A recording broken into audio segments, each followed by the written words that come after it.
The living room smelled of cold ashes and dust. Curtains hung crooked over the window, a draft slipping through and whispering against the worn carpet.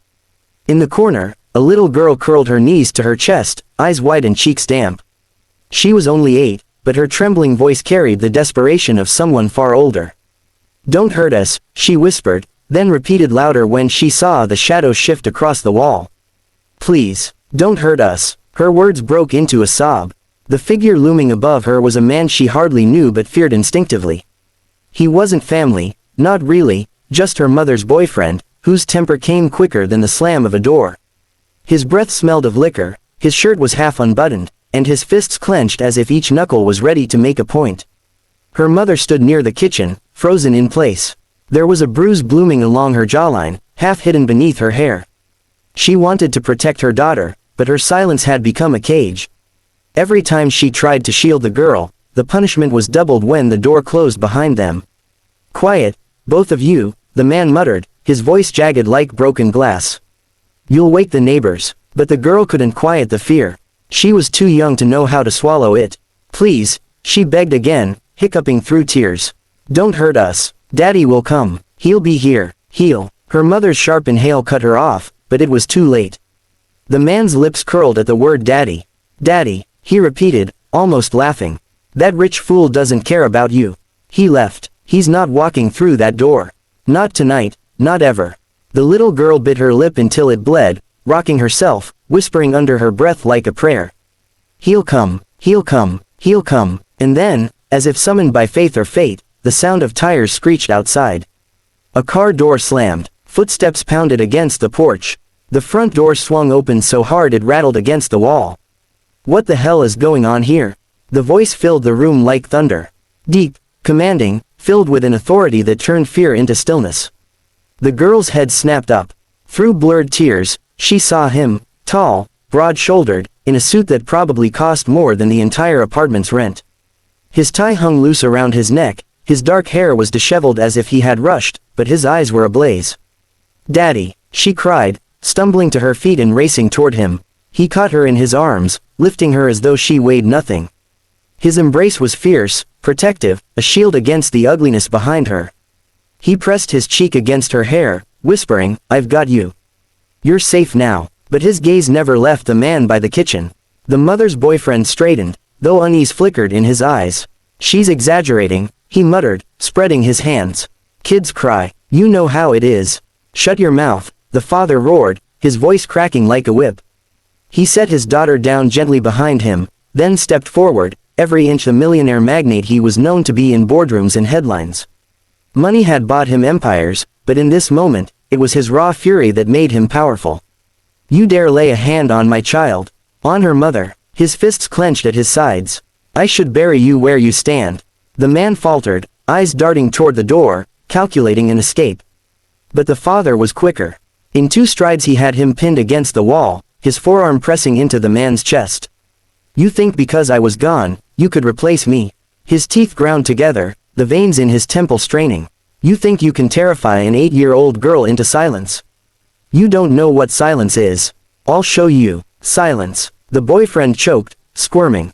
I didn't. You didn't." The father growled, his voice low and deadly now. She was sobbing, begging. "And you stood here like a coward with your fists ready. That's what you didn't do." The little girl clung to her mother's leg, her sobs quieting as she watched the scene unfold. For the first time in months, she saw the man who haunted their home trembling instead of towering. She saw her father's strength not as distant wealth but as fire blazing directly in their defense.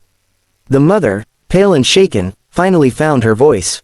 "Stop, please. Just get him out. Don't do this in front of her." The father's chest heaved. For a long moment, it seemed he might ignore her plea, his fury too deep to rein in. But then he shoved the man away, letting him stumble toward the door.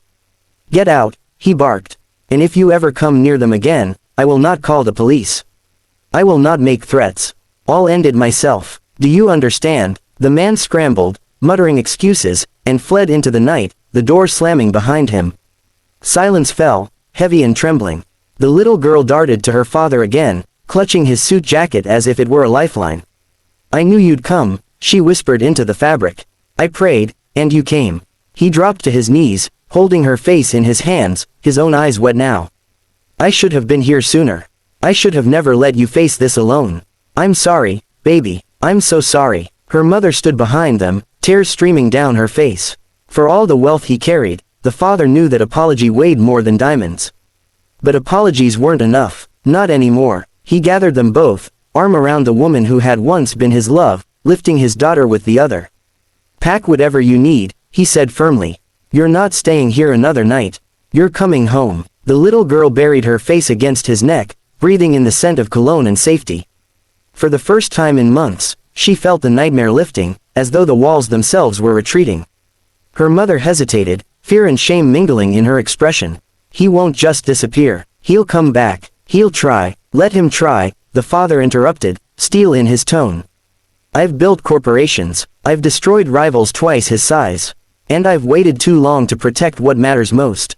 Let him try. Outside, the night stretched dark and wide. But inside, the little girl finally stopped crying.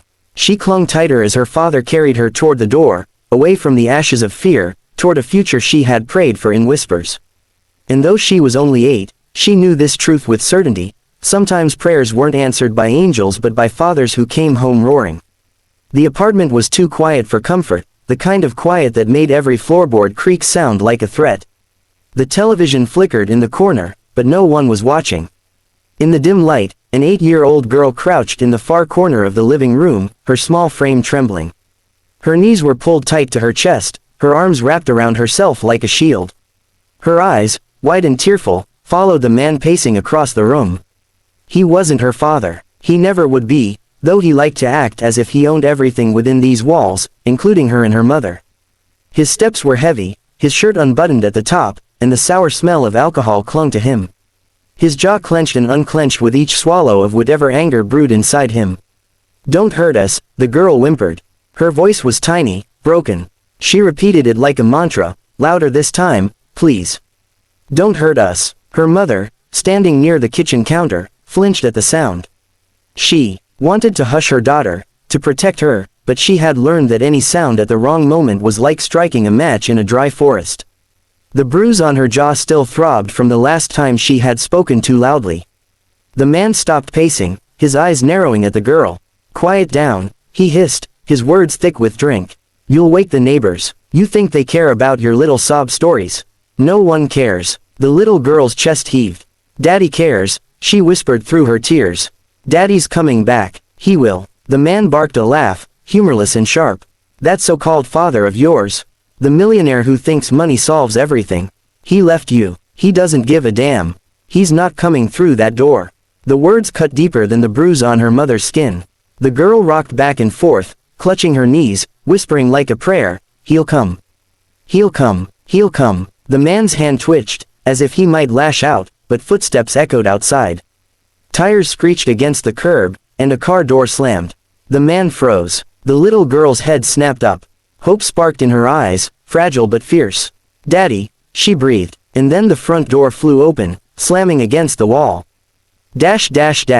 Part 2. What the hell is going on here?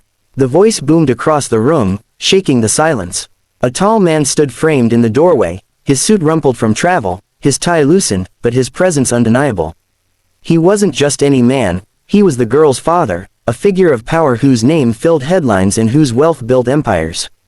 But here, in this room, he was something far more important, her protector.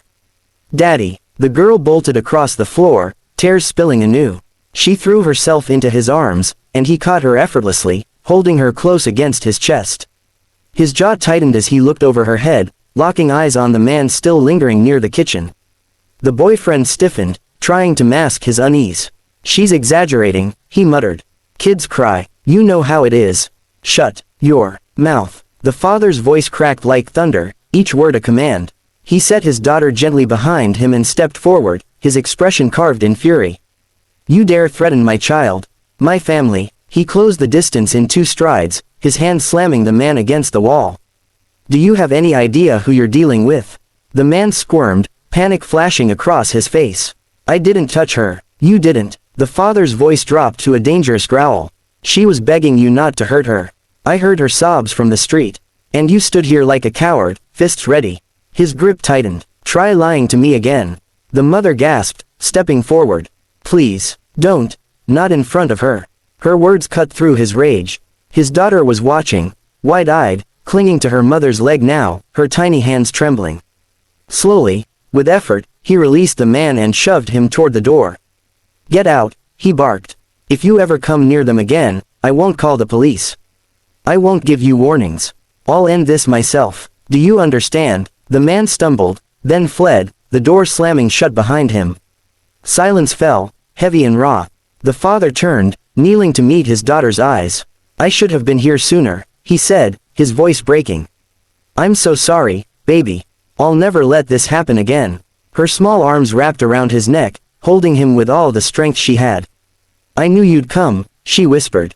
I prayed, and you came. Her mother's tears slid silently down her cheeks as she watched them. For the first time in months, she felt a weight lifting, fragile, but real. The father rose, his arms encircling them both. Pack your things, he said firmly. You're not staying here another night. You're coming home. The girl pressed her face into his shoulder, her sobs quieting into hiccups. For the first time in so long, she believed they were safe.